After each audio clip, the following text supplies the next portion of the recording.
How's it going, guys? My name is Josh and welcome back to another episode of Samson Sports. And today, we'll be talking about the NFC representative for Super Bowl 50, and that is the now 17-1 Carolina Panthers. So today, I'm going to talk to you about what I expect from the Carolina Panthers, and also a little bit of analysis on the offensive and defensive side of the ball. So, most of you guys have probably never seen a football game in your life. Some of you have, which I do appreciate, especially being a sports fan. That's the reason why I have a sports YouTube channel and also a sports Facebook page, a sports Twitter page. You get the gist. But I'm going to break down the Carolina Panthers so you can look smart come to the Super Bowl party on Sunday. So, Carolina Panthers, what's the first thing you think of when I say Carolina Panthers? Well, probably a lot of you probably don't even know what that is. So let me explain to you. First thing you're going to think of is the MVP, not official, but to be MVP Cam Newton. No, he is not related to Isaac Newton. He is the football player from the University of Auburn. I know Alabama fans, yeah. You won a national championship, get over it, alright? You just won like what? 4 in the past, 7 years, something like that? Who cares? Stop whining. That's all you got in Alabama. It's football. Not even pro football, college football. But anyways, Cam Newton, amazing season this year. Led the Panthers to a 15-1 regular season record, and they lost to the Falcons. To my Falcons friend out there, remember, they lost to you guys. Feel proud. But anyways, Cam Newton is the heart and soul of this Carolina offense. They have Jonathan Stewart, a running back out of Oregon. Great running back, been in the year for I think about 6-7 years now. Very agile and also takes care of the football for the most part, or at least has this year. Carolina also has a very good offensive line. As you've seen, Cam Newton and Jonathan Stewart, and even Mike Tolbert, the famous dancer in the end zone, right? They just have so many lanes to run in, like the tackles and the guards and the center. I just basically named every single position on the offensive line, but they just know how to block. They know how to create space. They know how to protect Cam Newton in the pocket. And that's why they've been so successful on offense.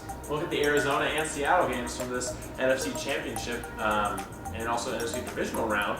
They've absolutely just ran up the scoreboard in the first half. They've run away with things because they've been able to protect Cam Newton, give him time. When you give Cam Newton time, it's game over. And I'm being honest, if Denver cannot establish a good blitz package or a good rushing game, and I'm talking about on the defensive side of the ball, if they cannot pressure Cam Newton, the game's over. I'm being straightforward. But imagine if Carolina has some pressure on offense. It's going to come down to 2 things. One, can Carolina focus on the middle of the field against Denver? And here's why I say this. Denver, in my opinion, is most susceptible to the pass, maybe the run, in the middle of the field.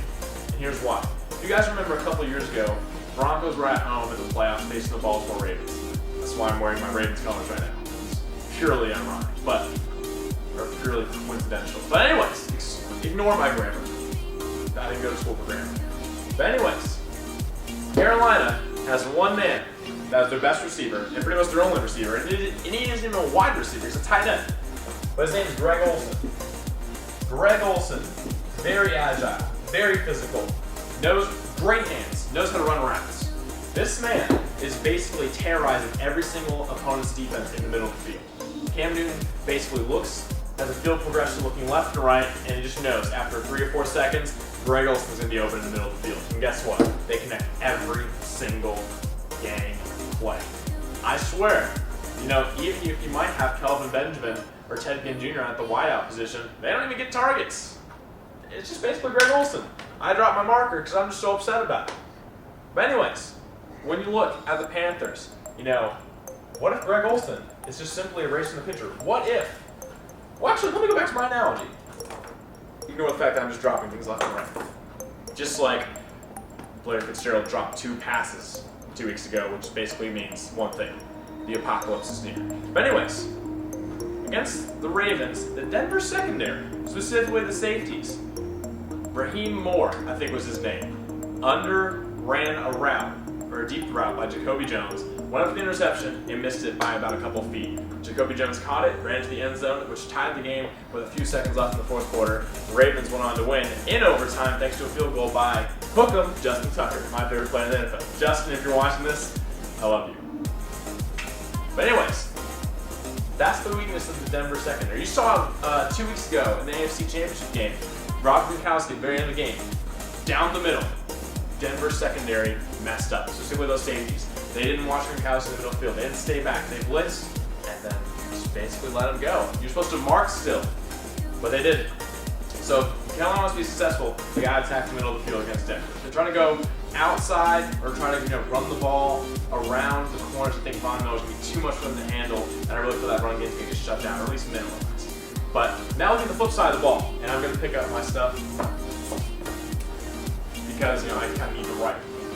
But when you look at the other side of the ball, Thomas Davis and Luke Kuechly, your two linebackers. Thomas Davis will have a broken hand in the Super Bowl on Sunday, so he will be limited, but he's literally a trooper. Biggest heart in the NFL, actually won the Walter Payton Man of the Year award last year. So this man's going to come ready to play because this is his only shot at the Super Bowl. But these two are going to just terrorize the middle of the field. If you're the Broncos, let me draw an offensive line right here. Broncos are going to be X's. Kuechly and Davis are going to be the circles. Okay? Here's Peyton Manning. Here's C.J. Anderson. Now look at it. Kuechly and Davis. Thomas Davis actually blitzes more than Luke Kuechly does. And Kuechly just plays basically a spy, right? Peyton Manning's one of his favorite things to do. Throw the underneath route right here to maybe somebody like Emmanuel Sanders. One thing Carolina is so good at, and one thing that makes them an elite defense is because of Luke Kuechly. Luke Kuechly is the best cover linebacker in the entire NFL. And I'm confidently saying this man can run. If there's a route, if he has to cover a tight end on a post route, he's going to be there. He's so athletic. He can go cover anybody. But then also, as QB spy against a really good quarterback in Peyton Manning. And I know he's been struggling, but Peyton Manning is going to play well on Sunday. Mark my word. Kuechly will be there. He'll be spying. He'll do a good job. He'll contain Peyton Manning. He'll contain C.J. Anderson on the dump passes. He's the reason why Carolina's so successful. They do not allow big plays. We'll ignore the ones against the Falcons, but that's beyond the point. Carolina limits teams from running their offense. They prevent them from establishing any type of run game. And most importantly, they force a lot of turnovers. So Carolina, if you want to come out Super Bowl champions, unlike the time when you played the Patriots a couple of years ago with Jake Delhomme and Musa Muhammad, this is what you got to do to be successful against the Broncos. 1, Cam Newton needs some help. Taken Jr. or Kelvin Benjamin needs to step up at the wide receiver position to really give the passing game some depth. 2, do not beat yourselves. You're now in the position of the Denver Broncos when they were playing in 2014. You're arguably the favorite. You got to remain the favorite, and you do that by not turning the ball over and beating yourself. And thirdly, when you go out there, don't be cocky. Be humble. Go out there, and remember, you still have everything to gain, and also everything to lose. So stay fierce and stay ferocious, because Denver's going to come out there, remembering their loss from 2 years ago, and is going to want everything to win. That doesn't make sense. They want to win bad, so you gotta come out there and be more intense than them.